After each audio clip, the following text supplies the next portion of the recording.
কি আমার কিছুই না। সেই পুজোর আগে লাস্ট মিনিট শপিং আর টুকটাক কিছু খাওয়া দাওয়া করতে আমি আর রিজু বেরিয়ে পড়েছিলাম একটা ছোট্ট ডেটে। তাই আজকের এই ছোট্ট ব্লগটা তোমাদের সাথে শেয়ার করে নিলাম। দুপুর দুপুর খাওয়া দাওয়া করে আমি রেডি হতে বসলাম, আর রেডি হতে গিয়ে আইলাইনার পরার চক্করে পুরো ঘেটে হয়ে গেছিল। আই থিঙ্ক 90% মেয়েরাই কিন্তু আইলাইনার, কাজল বা মাস্কারা পরার সময় এরকম কিছু না কিছু গন্ডগোল করেই ফেলে। বাই দ্য ওয়ে, লিপ শেডটা হচ্ছে হুডা বিউটির আইকন। আর আমি আজকে যে জামাটা পরেছি সেটা ম্যাক্স থেকে কিনেছিলাম 2-3 বছর আগে আই থিঙ্ক। ড্রেসটা পরে ঢং করতে করতে রিয়েলাইজ করলাম যে আমি হেয়ার রিমুভ করতেই ভুলে গেছি। লাইক সিরিয়াসলি এত সুন্দর একটা ড্রেস পরে আমি হেয়ার রিমুভ করতেই ভুলে গেছি। হেয়ার রিমুভ করা নেই, কি করবো? ড্রেসটা চেঞ্জ করে ফেলি। এত সুন্দর ড্রেসটা আবার চেঞ্জ কেন করবি? তাহলে do you have any other option? এনে এটা ইউজ কর, এটা দিয়ে 5 মিনিটেই হেয়ার রিমুভ হয়ে যায়। এটা আমিও ইউজ করি, এটা ছেলে মেয়ে সবাই ইউজ করতে পারে। আর এটার মধ্যে দুটো টিউব রয়েছে, একটা আমি ইউজ করবো আর একটা তুই ইউজ করতে পারিস। নে এবার তাড়াতাড়ি 5 মিনিটের মধ্যে রেডি হ। 5 মিনিটেই হয়ে যাবে বলছিস? দূর, এত ইজি? 5 মিনিটেই হয়ে যাবে?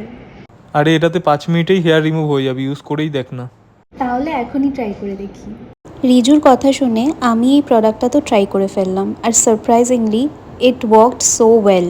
নিউডের এই হেয়ার রিমুভাল ক্রিমটা একটা ইউনিসেক্স হেয়ার রিমুভাল ক্রিম, যেটা কিনা অ্যাপ্লাই করা ভীষণই easy. All you have to do is just apply it directly on the skin. It also comes with the spatula, যেটা কিনা ইউজ করে তোমরা হেয়ার গ্রোথের ডিরেকশনে পুরো ক্রিমটাকে স্প্রেড করে দেবে। অন্যান্য হেয়ার রিমুভাল ক্রিমের মতন এই ক্রিমটাতে কিন্তু কোনো রকম হার্শ স্মেল তোমরা পাবে না, যার জন্য it is considered two be a safe product for your skin.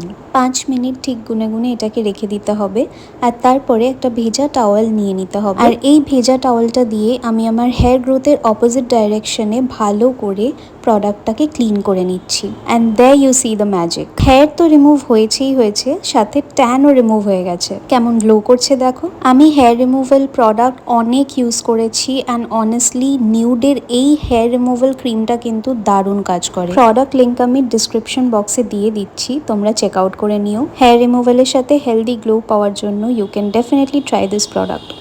Ready হয়ে আমি আর রিজু প্রথমেই চলে গেছিলাম শ্রীলেদার্সে, কেননা ওখান থেকে কিছু জুতো কেনার ছিল। আর যেহেতু এই বছরটা আমি প্ল্যানেটে আর যাইনি, তাই বারাসাতে শ্রীলেদার্সেই ঢুকলাম। পুজোর জুতো মানেই আমাকে এখান থেকেই কিনতে হবে, কেননা এখানকার কালেকশনগুলো আমার দারুণ লাগে। আর অনেস্টলি এখানকার জুতোগুলো সত্যি অনেক টেকসই হয়, যার জন্য এখানে বারবার করে ফিরে আসা। তোমরা যারা যারা শ্রীলেদার্স থেকে জুতো কিনেছো তাদের কি মনে হয়, টেকসই হয় তো? ঝটপট ভিডিওটা পজ করে এক্ষুনি কমেন্ট করো।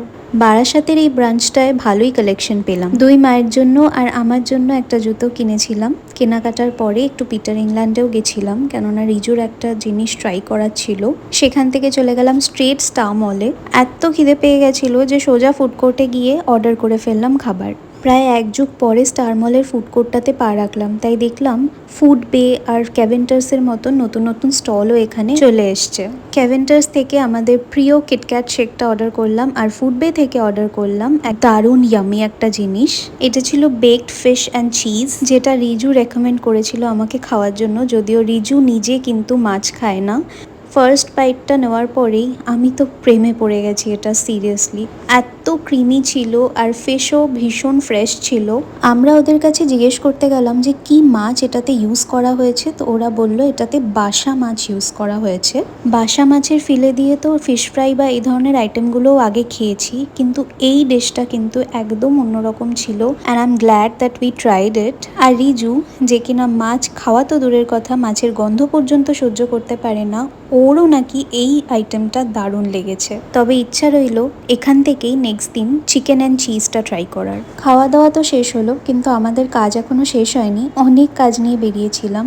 রিজুর একটা জিনিস চেঞ্জ করার ছিল, তাই আমরা চলে গেছিলাম বাজার কলকাতায়। ওখানে কাজ সারার পরে আমরা সোজা চলে গেছিলাম ম্যাক্সে। ওখানে গিয়ে আমার এই ওয়ান পিসগুলো খুব পছন্দ হয়েছিল, আর এখান থেকেই আমি দুটো কিনেও নিয়েছিলাম পুজোর জন্য।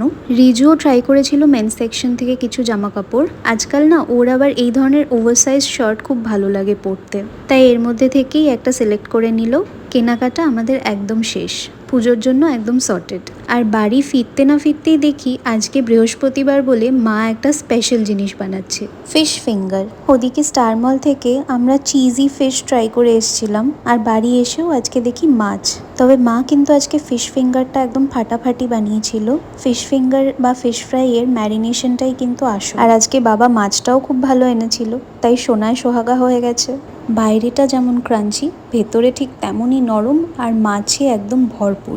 এর সাথে ছিল 2 রকমের চাটনি। তোমরা বাড়িতে কেচাপ বা কাসুন্দি দিয়েও খেতে পারো, দারুণ লাগবে। আজকের মতন ব্লগটা এখানেই শেষ করলাম। এই ছোট্ট ব্লগটা ভালো লাগলে তোমরা লাইক করে দিও আর চ্যানেলে সাবস্ক্রাইব করে দিও।